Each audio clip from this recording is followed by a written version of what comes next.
తనపై చేసిన ఆరోపణల్ని నిరూపిస్తే బేషరతుగా ఆస్తులు రాసిస్తా అన్నారు టీడీపీ పాలిట్ బ్యూరో సభ్యుడు సోమిరెడ్డి చంద్రమోహన్ రెడ్డి. కాకానిపై ఉన్న కేసులను విచారణలో జరుగుతున్న మాట వాస్తవమే. కాకాని విదేశాల్లో ఆస్తుల మాట పక్కన పెట్టి ఏదేదో మాట్లాడుతున్నారంటున్న సోమిరెడ్డితో మా ప్రతినిధి PMR Chandrasekhar face to face. Kakani Govardhan రెడ్డిల మధ్య వివాదం రోజు రోజుకి ముదురుతుంది. ఇటీవల 2 రోజుల క్రితం నెల్లూరు పోలీస్ స్టేషన్లో కాకాని గోవర్ధన్ రెడ్డి ఏదైతే తప్పుడు డాక్యుమెంట్లు, ఫోర్జరీ డాక్యుమెంట్లు సృష్టిస్తూ తప్పుడు ఆరోపణలు చేస్తున్నారని స్థానికంగా ఉన్న నెల్లూరు పోలీస్ స్టేషన్లో ఫిర్యాదు చేసిన సోమిరెడ్డి చంద్రమోహన్ రెడ్డి ఇప్పుడు ఏకంగా డీజీపీకి కొద్దిసేపటి క్రితం ఫిర్యాదు చేయడం జరిగింది. అసలు ఈ వివాదానికి సంబంధించి సోమిరెడ్డి ఏమంటారో ఆయన మాటల్లో అడిగి తెలుసుకుందాం. నెల్లూరు జిల్లాలో కానీ టీడీపీ పార్టీలో కానీ చాలామంది నేతలు ఉన్నారు, కానీ మీరే ఎందుకు టార్గెట్ అయ్యారు కాకానికి? అంటే కాకాని నేను 2 రకాలు ఆలోచిస్తున్నా. నేను ఒకటి పదే జగన్మోహన్ రెడ్డి కేసు సుప్రీంకోర్టు ఒక డైరెక్షన్ ఇచ్చింది. ఈ దేశంలో either MP or MLA any law makers వాళ్ళ మీద కేసులు ఉంటే శిక్ష 2 సంవత్సరాల పైన ఉండే సెక్షన్స్ ఉంటే దాన్ని 1 year లోపల విచారణ పూర్తి చేయాలని ఇచ్చింది 2013 అక్టోబర్లో. నేను పదే జగన్మోహన్ రెడ్డి 2017లో ముఖ్యమంత్రి కాదు అయ్యేది, ఈ కేసు కన్నా సుప్రీంకోర్టు ఆర్డర్ ఇంప్లిమెంట్ అయితే ఆయన శిక్ష పడుద్ది, జైలుకు పోవాల్సి వస్తుంది అని చెప్తూ వచ్చా. బహుశా అవన్నీ మనసులో పెట్టుకున్నారేమో నాకు తెలియదు. అలాగే నెక్స్ట్ మీరు ఫిర్యాదులు చేసుకుంటూ వెళుతున్నారు తప్ప నేను చేస్తున్న ఆరోపణలకు కానీ నేను చేస్తున్న దానికి వివరణ ఎక్కడ ఇవ్వడం లేదనేది కాకాని చేస్తున్న వాదన. కాదు, కాకాని గోవర్ధన్ రెడ్డి ఫస్ట్ టైం 4 దేశాలు 30 డాక్యుమెంట్స్ 1000 కోట్లు ఆరోపణ చేసి నువ్వు వివరణ అంటే నేను ఏమిచ్చేది? రామస్వామి వీరని ఎవడు నా భార్యకి నా కొడుక్కి నాకు ట్రాన్స్ఫర్ చేసాడు అంటాడు. వాడు నేషనల్ రిజిస్ట్రేషన్ ఐడెంటిటీ కార్డు ఒక దాంట్లో ఒక నంబరు. నేను 98 తర్వాత అసలు మలేషియాకి పోలేదయ్యానంటే నా ఇమిగ్రేషన్ స్టాంప్ ట్యాంపర్ చేసినారు. నా పాస్పోర్ట్ వీసా మీడియా ముందు హైదరాబాద్లో పెట్టా, 98 లాస్ట్ అంటే నీ దొంగ పాస్పోర్ట్లు ఎందుకు ఉండవు అంటాడు. నువ్వే రుజువు చేసుకోవాలంటాడు. ఎవరైనా ఆరోపణలు చేసినాడు. ఇప్పుడు జగన్మోహన్ రెడ్డి మీద మేము 1,00,00,000 కోట్లను ఆరోపణ చేశాం. ముఖ్యమంత్రి ఆనాటి పార్టీ అధ్యక్షుడు చంద్రబాబు నాయుడు గారు అన్ని పార్టీలతో కలిసి రాష్ట్రపతిని కలిసి రాజ్యాంగ ఎవరైతే అధినేతలు ఉన్నారో గవర్నర్కి అందరికి ఇచ్చాము. హైకోర్టులో పిల్లేసాము. నువ్వు వెయ్యి హైకోర్టులో వెయ్యి నా మీద అంటుండా, నువ్వు కంప్లైంట్ ఇయ్యి అంటుండా. నువ్వు ఎవరైతే ఆరోపణ చేశారో వాళ్ళ మీద బర్డెన్ ఉంటుంది. ఏది అవి రుజువు చేయాల్సిన, అవి నిజమైతే నేను సమాధానం చెప్పుకోవాలా, అబద్ధమైతే నేనేటి చెప్పేది?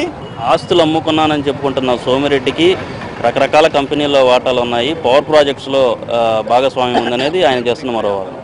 కాదండి, నాకు మినీ హైడ్రో పవర్ ప్రాజెక్ట్స్ 2 భాగాలు ఉన్నాయి. 2010 ఫిబ్రవరిలో అమ్మేశా. నేను ఎలక్షన్ అఫిడవిట్లో నాకు నా భార్యకి ఏం చూపించాను, నా ఇన్కమ్ ట్యాక్స్ బ్యాలెన్స్ షీట్ నేను ఏం చూపించాను, దానికి తేడా ఉంటే మాట్లాడు. నువ్వు మాత్రం రకరకాల వ్యాపారాలు చేసి 100 కోట్లు నువ్వు సంపాదించాలా? మేము నా కొడుకు, నా కోడలు, నా ఫ్యామిలీ వ్యాపారాలు చేయకూడదా? నేనేమంటున్నానంటే ఈరోజు నువ్వు చూపించిన 6 కంపెనీల్లో 2 కంపెనీలు అమ్మేశాం. అసలు 2 కంపెనీల్లో డైరెక్టర్లు ఉన్నామే కానీ ఏ ప్రాజెక్ట్ టేకప్ చేయలేదు. అవి ఖాళీగా ఉండే కంపెనీలు. దీన్ని వదిలేస్తాడు. ఫారిన్లో 4 దేశాలు ఆస్తులు వదిలేసి దీని సంగతి చెప్పు అంటాడు. రోజుకొకటి అంటాడు. నువ్వు సమాధానం చెప్పు అంటే ఆయన ఏమన్నా జడ్జి, నేనేమన్నా నిందితుడినే? బోన్లో నిలబడి నీకు నీ సొల్లు వాగుడికి నేను సమాధానం చెప్పేదాన్ని. మీకున్న 1000 కోట్లు అక్రమార్జన ఏదైతే ఉందో దాన్ని సర్వేపల్లి ప్రజలకి, సర్వేపల్లి అభివృద్ధికి ఖర్చు పెడితే మీకు ఆ పాపం తగ్గుతుంది, ప్రజల్లో కాస్తో కోస్తో మంచి పేరు వస్తుంది అనేది కాకాని గోవర్ధన్ రెడ్డి చేస్తున్న కామెంట్. నేను ఇంకోటి చెప్తుండా, నేను, నా భార్య, నా కుమారుడు, ఆయన ఎటువంటి స్టాంపులు తెస్తాడా, ఏం చేస్తాడో, ఇతర దేశాల్లో ఆస్తులన్నీ అన్కండిషనల్గా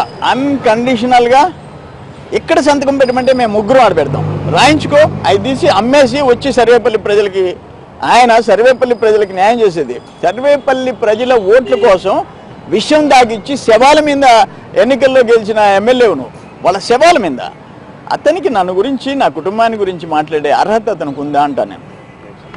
సో మొత్తం మీద ఏదైతే కాకాని గోవర్ధన్ రెడ్డి ఆరోపణలు చేస్తున్నారో, అలాగే విదేశాల్లో ఆస్తులకు సంబంధించి ఏదైతే కొన్ని ఆరోపణలు చేశారో వాటిని కనుక నిరూపిస్తే వాటన్నిటినీ అన్కండిషనల్గా రాసిచ్చేస్తానని చెప్పి సోమిరెడ్డి చెప్తున్నారు. దాంతోపాటు సర్వేపల్లి ప్రజల గురించి ఏమాత్రం అభివృద్ధి గురించి కానీ వాళ్ళ సంక్షేమం గురించి ఏమాత్రం పట్టని కాకాని గోవర్ధన్ రెడ్డి తనను విమర్శించే కానీ తనపైన ఆరోపణలు చేసే నైతిక హక్కు ఏమాత్రం లేదనేది సోమిరెడ్డి వాదన.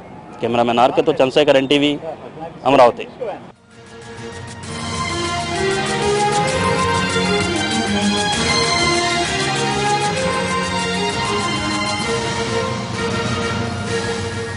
సోమిరెడ్డి కాకాని వివాదానికి సంబంధించి తాజా అప్డేట్స్ మా నెల్లూరు ప్రతినిధి విజయ్ అడిగి తెలుసుకుందాం. విజయ్, ఈ సోమిరెడ్డి కాకాని గొడవకు సంబంధించిన వివరాలేంటి?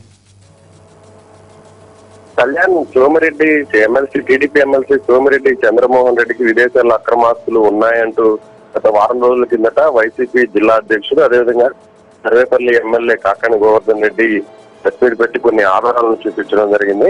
అయితే ఈ వ్యవహారంతో ఒక్కసారిగా వీరిద్దరి మధ్య కూడా వాదోపవాదాలు జరుగుతుండడం, దీంతో సోమిరెడ్డి కూడా కౌంటర్ ఇవ్వడం జరిగింది. అయితే సోమిరెడ్డి ఇవన్నీ కూడా ఫ్యాబ్రికేటెడ్ డాక్యుమెంట్స్, ఇవి నకిలీ డాక్యుమెంట్స్ అని చెప్పి సోమిరెడ్డి క్లారిటీ ఇచ్చినప్పటికీ పదే పదే గోవర్ధన్ రెడ్డి ఖచ్చితంగా దీని వెనక మాకు ఆధారాలు ఉన్నాయి, దీనికి సంబంధించి కూడా అన్ని నిరూపిస్తామని చెప్పి గోవర్ధన్ రెడ్డి చెప్పడం జరిగింది. అయితే రెండు రోజుల కిందట సోమిరెడ్డితో పాటు తెలుగుదేశం పార్టీకి సంబంధించినటువంటి ఎమ్మెల్యేలు, అదేవిధంగా ఎమ్మెల్సీలు వీరందరూ కలిసి కూడా పోలీస్ స్టేషన్ లో ఫిర్యాదు చేయడం జరిగింది. అయితే ఇప్పటికే ఓవైపు ఇవాళ ఉదయం డీజీపీని కలిసినటువంటి సోమిరెడ్డి చంద్రమోహన్ రెడ్డి మొన్న దీని మీద మొత్తం తెలుగుదేశం పార్టీ అంతా కూడా ఏకమై నెల్లూరు రూరల్ పోలీస్ స్టేషన్ లో ఫిర్యాదు చేయడం జరిగింది. అయితే ఇప్పటికే అదే రోజు సాయంత్రం నెల్లూరు రూరల్ డిఎస్పీ ఆధ్వర్యంలో దాదాపుగా 6 నుంచి 7 సెక్షన్లు సోమిరెడ్డి మీద, గోవర్ధన్ రెడ్డి మీద నమోదు చేయడం జరిగింది.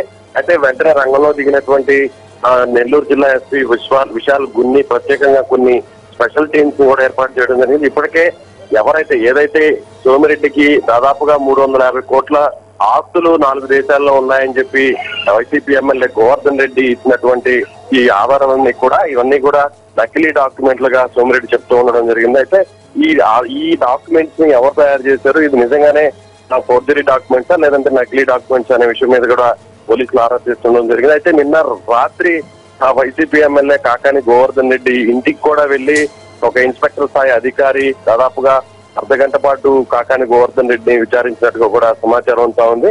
అయితే దీనికి సంబంధించి కూడా పోలీసులు, నెల్లూరు జిల్లా పోలీసులు కానీ అదేవిధంగా రూరల్ పోలీసులు కూడా క్లారిటీ ఉన్నప్పటికీ కూడా తెలుగుదేశం పార్టీకి సంబంధించినటువంటి నేతలు అదేవిధంగా ఎమ్మెల్యేలు చెప్తున్న దాని ప్రకారం నిన్న రాత్రి నుంచే పోలీసులు విచారణ ప్రారంభించారని కూడా చెప్పడం జరిగింది. అయితే ఏదైనా మొత్తం 6 టీంలు దీనికి సంబంధించి ఇప్పటికే ఎవరైతే ఈ డాక్యుమెంట్స్ ని తయారు చేశారనే విషయం మీద పోలీసులు కూడా ఒక నేరుగా విచారణ కూడా చేస్తుండడం జరుగుతుందని చెప్పుకోవాలంటే ఇప్పటికే అటు తెలుగుదేశం పార్టీ నాయకులు చెప్తున్న దాని ప్రకారం ఇది ఖచ్చితంగా ఫోర్జరీ డాక్యుమెంట్స్, ఇది ఒక టీమ్, దీని వెనక పెద్ద టీం ఉంది, ఈ టీం ని బయటపడడం కోసమే మేమంతా కూడా ఏకమని చెప్పి తెలుగుదేశం పార్టీకి సంబంధించినటువంటి ఎమ్మెల్యేలు, ఇతర నేతలు కూడా చెప్తున్నారు. ఇవాళ ఉదయం దీన్ని చాలా ప్రతిష్టాత్మకంగా తీసుకున్నటువంటి తెలుగుదేశం పార్టీ అదేవిధంగా సోమిరెడ్డి చంద్రమోహన్ రెడ్డి ఇతర నేతలందరూ కూడా ఇవాళ ఉదయం డీజీపీని కలవడం, ఆ వెంటనే దీనికి సంబంధించి కూడా విచారణ కేవలం ఒక వారం 10 రోజుల్లోనే పూర్తి చేసే విధంగా కూడా తాము పరోక్షంగా పోలీసుల మీద ఒత్తిడి తీసుకొస్తున్నట్లు కూడా తెలుస్తా ఉంది. Kalyan, thank you Vijay.